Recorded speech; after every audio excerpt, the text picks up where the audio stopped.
Hi hello welcome to Bharat sports Telugu. Chennai super Kings ఆదివారం Rajasthan Royals పై 5 వికెట్ల తేడాతో విజయం సాధించడంతో ఐపీఎల్ 2024 ప్లే ఆఫ్స్ కు ఒక అడుగు దగ్గర చేసింది. డిఫెండింగ్ ఛాంపియన్స్ సిఎస్కే ప్రస్తుతం 13 మ్యాచ్లలో 7 విజయాలతో 0.528 నికర రన్ రేట్తో 14 పాయింట్లతో పట్టికలో నం. 3 స్థానంలో ఉంది. వారి చివరి లీగ్ మ్యాచ్ మే 18న రాయల్ ఛాలెంజర్స్ బెంగళూరులో జరగనుంది. ఆదివారం నాడు ఆట తరువాత తమ ప్రియమైన ధోని తన మాజీ సహచరుడు సురేష్ రైనాతో తిరిగి కలవడంతో చెన్నై అభిమానులు చూసినప్పుడు వారి భావోద్వేగాలు పెరిగాయి. సిఎస్కే రాజస్థాన్ పై తమ విజయాన్ని చిరస్మరణీయమైన చెపాక్ స్టేడియం చుట్టూ గౌరవంతో జరుపుకుంది.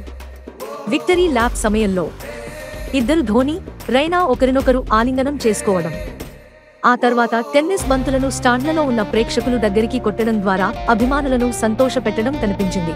ఇకపోతే సిఎస్కే మాజీ బ్యాట్స్మన్ రాయుడు, అతను చెన్నైకి దేవుడు. రాబోయే సంవత్సరాల్లో చెన్నైలో ఎంఎస్ ధోని దేవాలయాలు నిర్మించబడతాయని నేను ఖచ్చితంగా అనుకుంటున్నాను అని స్టార్ స్పోర్ట్స్ లో వ్యాఖ్యానించాడు. 2 ప్రపంచ కప్ల ఆనందాన్ని భారతదేశానికి తీసుకువచ్చిన వ్యక్తి అతను. చాలా ఐపీఎల్, ఛాంపియన్స్ లీగ్ టైటిళ్లతో చెన్నైని ఆనందపరిచాడు. అతను తన ఆటగాళ్లపై నమ్మకం చూపించే వ్యక్తి. జట్టు కోసం, దేశం కోసం, సిఎస్కే కోసం ఎల్లప్పుడూ చేశాడు అని రాయుడు చెప్పుకొచ్చాడు. ఇకపోతే ధోని నాయకత్వంలో CSK 5 IPL titles, 2 champions league T20 ట్రోఫీలను గెలుచుకుంది.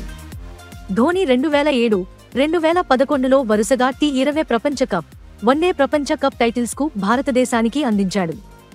ఈ సీజన్లో ఎంఏ చిదంబరం స్టేడియంలో వారి చివరి ఆట. బహుశా చెన్నైలో చివరిది. ఐకానిక్ ఎంఎస్ ధోనికి ఆటగాడిగా 42 ఏళ్ల మరో ఐపీఎల్ సీజన్ ఆడుతాడో లేదో మరి. ఇలాంటి స్పోర్ట్స్ అప్డేట్స్ కోసం like, share, subscribe to Bharat sports Telugu.